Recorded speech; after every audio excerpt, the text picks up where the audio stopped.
Assalamualaikum warahmatullahi wabarakatuh. Untuk pertemuan kali ini saya akan menjelaskan tentang interaksi hubungan aktor dengan perumasan kebijakan. Untuk materi yang pertama adalah tentang hubungan antara pemerintah daerah dan DPRD merupakan hubungan kerja yang kedudukannya setara dan bersifat kemitraan. Kedudukan yang setara bermakna bahwa di antara lembaga pemerintahan, daerah itu memiliki kedudukan yang sama dan sejajar, artinya tidak saling membawahi. Pola kerja yang bargaining. Yang kedua adalah persuasi atau persuasion.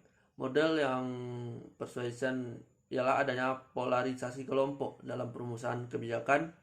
Yang dimaksudkan polarisasi kelompok adalah hanya kelompok aktor yang menyebabkan aktor lain mengubah keputusan mereka. Ini bisa dilihat dari adanya negosiasi dan kompromi yang dilakukan oleh aktor berumus kebijakan. Yang ketiga adalah pengarahan, commanding, proses pengambilan kebijakan publik dengan menempatkan adanya pola hierarki yang berlaku antara aktor satu dengan aktor yang lain disebut dengan pengarahan commanding. Pola hubungan dan interaksi antara aktor pada model ini adalah berkaitan dengan pola perumusan kebijakan yang sangat struktural, di mana satu kelompok aktor menjadi superordinat dan kelompok yang lain tentu saja menjadi subordinat. Tipe pengambilan kebijakan menempatkan posisi ini mirip dengan kewenangan yang dimiliki oleh lembaga perumus pengelolaan sumber daya alam daerah dalam bentuk kebijakan. Untuk yang selanjutnya tentang faktor-faktor pendukung dan penghambat interaksi aktor dalam perumusan kebijakan. Yang pertama adalah pengarahan, hubungan dinamis yang tercipta antara kebijakan dan lingkungan sebagai wujud dari kebijakan. Dalam hal ini terutama hubungan atau interaksi aktor perumus kebijakan yang menetapkan kebijakan. Yang kedua, sumber daya pelaksana peningkatan sumber daya masyarakat yang sejalan dengan ketersediaan lapangan kerja.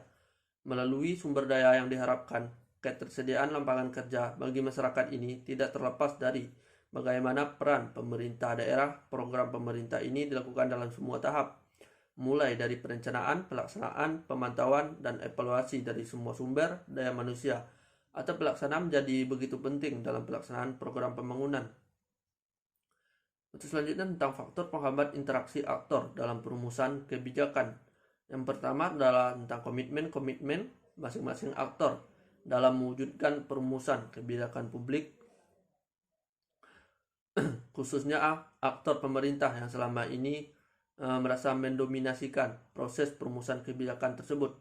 Kedua, mekanisme pelaksanaan kegiatan khususnya yang bersifat proyek terkendala oleh berbagai keterbatasan seperti waktu, dana, mekanisme pengelolaan, dan tata aturan yang sangat teknis dan mekanitis.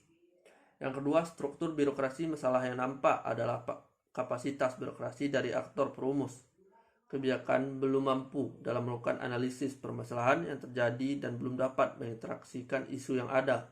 Dominasi dari para pemangku kebijakan masih dirasakan begitu kuat dalam perumusan kebijakan. Hanya itu saja materi yang dapat saya sampaikan. Terima kasih.